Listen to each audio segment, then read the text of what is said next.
Lôvenzana gasikara ho an'ny indrioaka labiso mba mila mianatra sexy môlamôla indri mba tsy indri ihany akory ny tsara kapohana ravim-body fa ny lehilahy koa mba mila mikapokapoka kely ravim-body ohatr'izany ndre any ankapobeny moa zany tsy atao kapoka alika ohatr'izao le izy fa mba kapohana eto indrio zao rehefa indrio zao ny ery ambany de afaka betahindry mafy ohatran'izao ny ravim-bodiny am'zay indri le aty ambony aty de afaka ahotsakotsandreo ohatran'izao ohatran'izao le izy le ravim-body anankiroa ny tanandrisany manotsakotsana manao ohatr'izao ity zao le ravim-body anankiray de ahotsakotsandreo ohatr'izao ndraindray koa hetsiketsikindreo manao ohatran'izao afaka hetsiketsikindreo ohatran'izao le ravim-body ny ramosely ao aoriana ao ndraindray koa ndry raha hoe sendra eo aloha ndry de afaka manao an'izay koa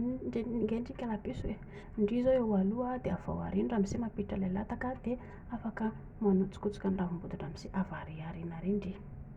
tsara ihany koa zay. Eo ihany koa ilay hoe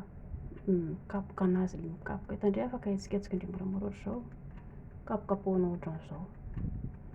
mahazo aina tsara ramose rehefa mikapokapoka somary moramora ohatran'izao ndry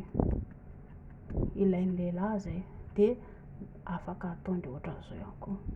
manafosafo zany ndreo manafosafo ilay raviny